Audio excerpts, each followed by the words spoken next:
I'm going to talk a bit about sketching. Usually I like doing sketching instead of talking about sketching, but couldn't do it here because it's like a party and stuff. We're going to do it tomorrow in my workshop because that's when it becomes interesting, when people take a pen in their hand and actually do stuff. But I'm going to talk about it a little bit. So why sketchers are better thinkers. Why I like having a pen in my hand when I think. Better title. Okay, that's me. I'm German. I'm back in Cologne right now, where I also studied. In between, work took me to Paris, where I lived for a while. Then I fell in love with an Englishman who's actually going to come to Tel Aviv tomorrow. I haven't seen him for 3 months, and I'm looking forward to seeing him again. I moved to London, proved that it's work-wise. It was quite nice as well. I'm a UX designer, and I also love pen and paper for doing all kinds of stuff.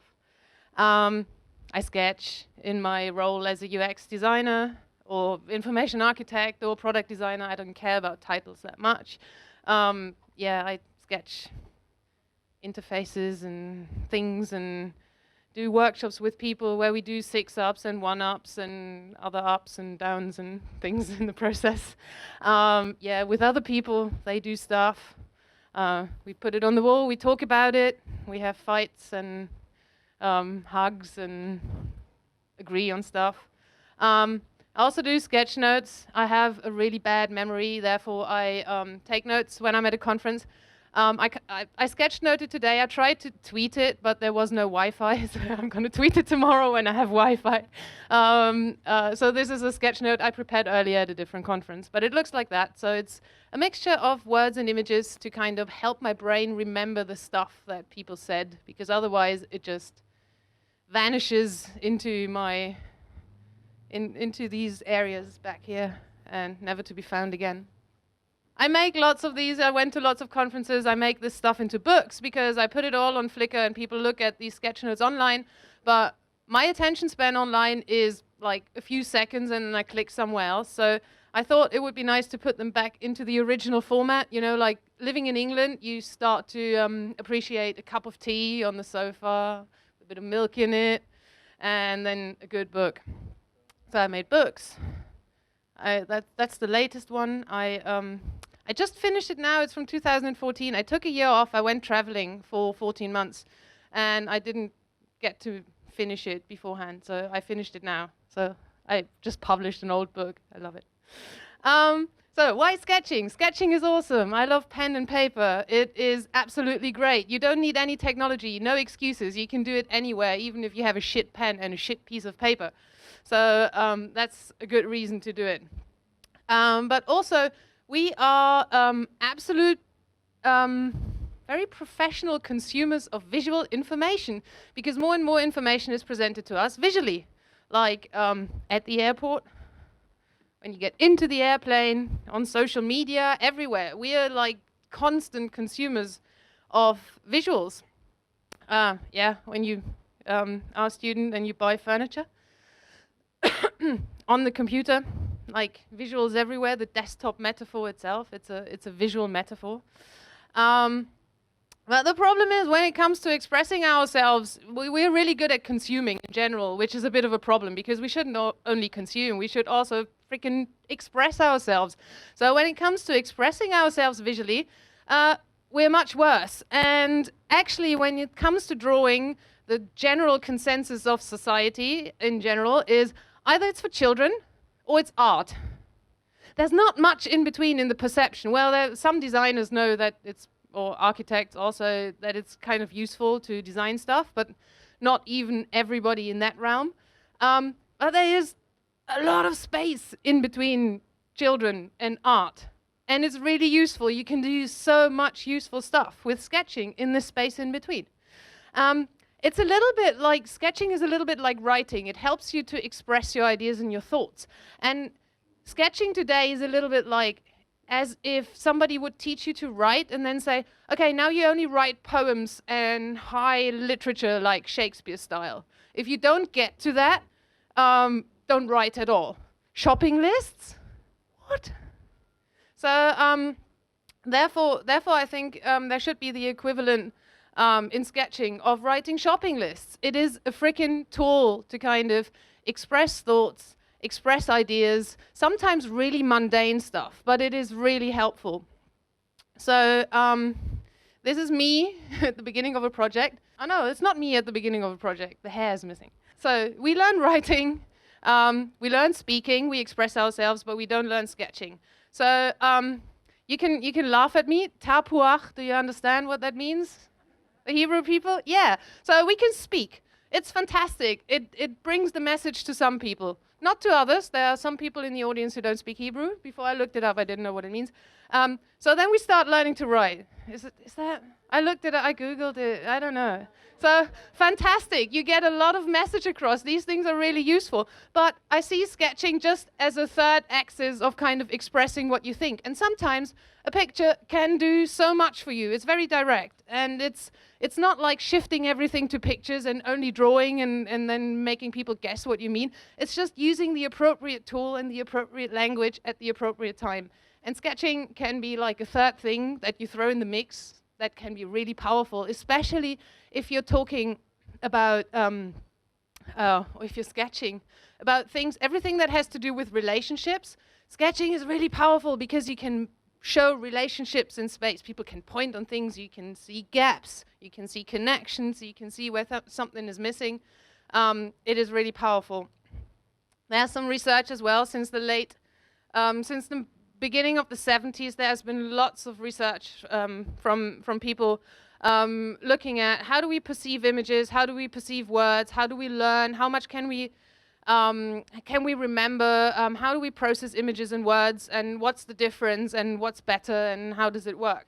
So there's something that came out of that very shortly, like reduced to like really basic summary of that. You should read into the papers. Which is called picture superiority effect, which basically looked into when you show people pictures and you show people words, what do they remember more of, and for how long do they remember the stuff? So really simple, roughly, images win over words in terms of amount of things you can remember and for how long you can remember them. But the clear winner is on the top, and it's like holograms. No, it's not. It's a combination of words and pictures. Who would have thought? And that's because the power of pictures and the power of language combined is just perfect. It's like you have to find your own balance. Some things are better expressed in words. Things like constructs like the past and the future. It's amazing. Language allows us to think about and talk about the past and the future. Pictures can't do that because, well, they're always immediate. They're always in the now. So there's some great stuff that you can express with language, and some good stuff you can express with images. And one of the magical things that happens when you sketch is you create some kind of a visual feedback loop, which is, I think, for me, the most helpful thing when I'm sketching. And so this is me at the beginning of a project. There's an empty page. That's why I lost all my hair, because I'm so stressed out about the freaking empty page. So I sit there and I'm like, ooh. But I have some thought in my head.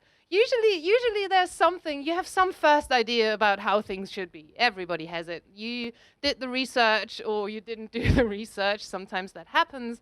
But hopefully you have some kind of a thought.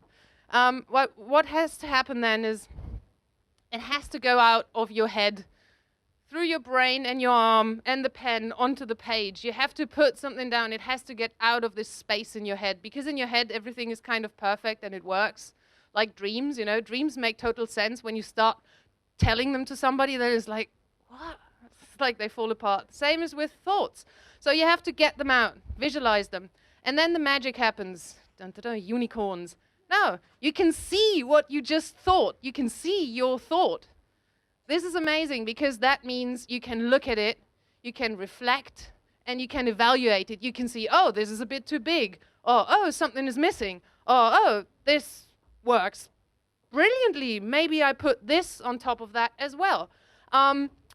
Which actually creates a new thought. All these thoughts that you have by looking at it and evaluating it, which then you can add stuff on, you can cross stuff out, you can throw it away, visualize something new, which gives you the chance to reflect again and evaluate. And it's this wonderful, it's like circular breathing when you're playing didgeridoo, you know. It's like, it's just wonderful. And you might know it might look familiar to you, because when we're talking about lean design and agile and all that stuff, it is exactly the same. It's like you build stuff and then you measure what happens, and if the stuff that you wanted to happen happens, from that you learn and you change what you built, or you built something new.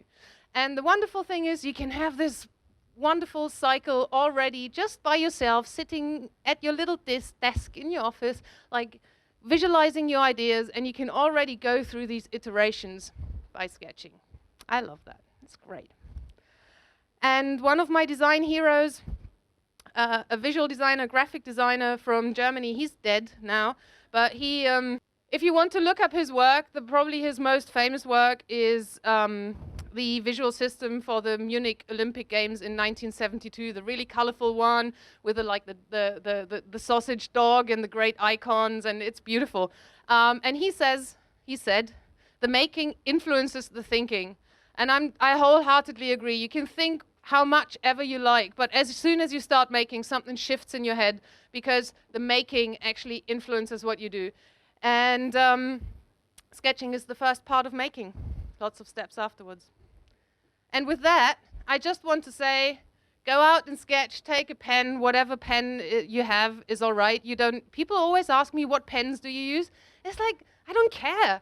Yeah, when you sketch a lot, then you have some preferences, and like when you ride bicycles a lot, you want a special bike or whatever. But to get from A to B, any pen will do, really. Like, don't worry about that. Worry about your thoughts and how you get them on the page. So with that, I say happy sketching. Whoever's in my workshop tomorrow, we're actually gonna do some stuff. So, thanks. Oh, yes, and like this sketch notes book, it has like lots of sketch notes from conferences from 2013 and 14 that I went to. If you want to buy the PDF, there's a code double yay, like for yay, and you get something off, like 20% or something. I don't know. Yeah, so that's me. Thanks. Thank you, Eva-Lotta.